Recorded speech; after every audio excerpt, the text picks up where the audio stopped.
इस सरकार के प्रति गुस्सा है, उसका एक प्रकटीकरण है। आप सब लोग भी हमेशा मेरे से ज़्यादा आप जानते हैं कि सरकार ने जिन बातों को कहकर के सरकार में आए उसका विश्लेषण जब करते हैं तो वो सब की सब उपलब्धि की दृष्टि से जीरो बैठती है।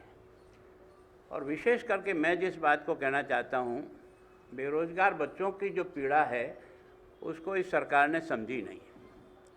कहने के लिए तो बहुत कहा कि हम सब संविदा के बच्चों को रेगुलर नौकरी कर देंगे और घोषणा पत्र में लिख दिया, लेकिन उस बच्चे के दर्द को किसी ने समझने का प्रयास ही नहीं किया। अभी तक जो सरकारी आंकड़े हैं उसमें लगभग 1,25,000 लोगों को इस सरकार के आने के बाद सरकारी नौकरी मिली है। अगर आप ये देखेंगे कि रिटायरमेंट कितना हुआ इन 4 सालों में, तो वो संख्या भी 40,000 से ऊपर चली जाएगी। और उसके बाद भी जिन बच्चों का रह जाता है, आप तो एक केवल घोषणा का अंबार लगाने का धंधा करोगे। इस 4 बजट में जो घोषणाएं आपने राजस्थान के फंड से की हो, केंद्र सरकार के सहयोग से नहीं, राजस्थान के फंड से की हो, और ऐसी कोई योजना जो 25 करोड़ से अधिक का खर्चे की है वो ज़मीन पे उतर करके जनता को सुपुर्द हो गई हो, अभी वो वर्किंग में है, प्रोग्रेस में है, उसका कोई अर्थ नहीं है। जो सौंप दिया तो एक तरह से बजट का सबसे ज़्यादा अनादर अगर किसी ने किया है तो जनता ने जो पैसा दिया वो इस सरकार ने किया। और विकास की दृष्टि से अगर कोई एनालिसिस करे राजस्थान का, तो मैं सोचता हूँ कि विकास कहीं ज़मीन पर दिखाई नहीं देता है, केवल कागजों में दिखाई देता है। सबसे बड़ी दुर्गति जो हुई है वो शिक्षा की हुई है। आप सब लोगों ने देखा होगा कि हमने जो 20,000 स्कूल बंद किए थे अनार्थिक होने के कारण से, तो बराबर इसके भाषण भी दिए और इन्होंने अपने घोषणा पत्र में लिखा हम आएंगे तो एक कलम से सब स्कूल बहाल कर देंगे। अब इनसे पूछा जाए कि उस 20,000 में से कितने बहाल किए और क्यों नहीं हुआ, है ना, पेपर निकल जाए और आउट हो जाए और उसके बाद भी अभी तक उस पर कोई अंतिम निर्णय, छोटे मोटे लोगों को पकड़ने का काम उन्होंने किया है। जिस बिजली को लेकर के इन्होंने बहुत ही अपने आप को थपथपाया था कि हम 24 घंटे बिजली देंगे कंज्यूमर को, घर को, बाकी को, और कम से कम किसान को भी देंगे तो 8 घंटे बिजली देंगे। और इन्होंने ये भी कहा कि हम 2 पारी में दे करके भी किसान को दिन में बिजली देंगे। अब ईमानदारी से आज की तारीख में राजस्थान का कोई विश्लेषण करे तो क्या बिजली 24 घंटे मिल रही है? क्या किसान को 8 घंटे बिजली मिल रही? क्या 4-5 घंटे मिलती है, वो भी कई बार ट्रिप हो जाती है, और वो भी रात में मिल रही है। आज की तारीख सर्दी में किसान खेत में उसकी सिंचाई कर रहा है। तो एक तरह से मैं सोचता हूँ बिजली का, और सबसे ज़्यादा महंगी बिजली अगर हिंदुस्तान में कहीं है तो अपने राजस्थान में है। जबकि सबसे ज़्यादा सोलर एनर्जी पैदा करने में नंबर 1 कोई स्टेट को अगर ख्याति प्राप्त हुई है तो वो राजस्थान है ना। सस्ती बिजली पैदा होती है, उसके बाद भी हम महंगी बिजली खरीदते हैं।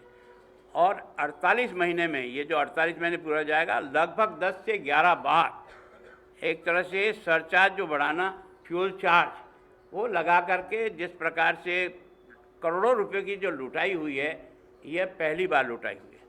हमारे टाइम पे भी अगर कोई ट्रांसफार्मर खराब हो जाता था तो हमने 72 घंटे में बदलने की व्यवस्था कर रखी थी।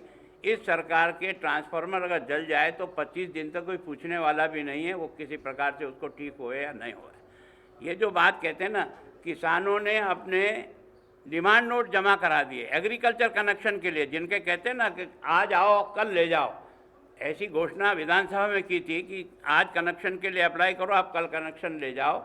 लेकिन 6-6 महीने शेड्यूल कास्ट के लोगों ने भी, जिन्होंने डिमांड नोट जमा करा रखा है, उनको भी कनेक्शन देने की स्थिति में आज की तारीख में सरकार नहीं है। तो एक तरह से, और जितना आज की तारीख में जो है ना बिजली चोरी है वो घटाने की बात तो कही, लेकिन बिजली चोरी राजस्थान में घटी नहीं। आज भी 18-19% बिजली चोरी का आंकड़ा है जो ये सरकार किसी प्रकार।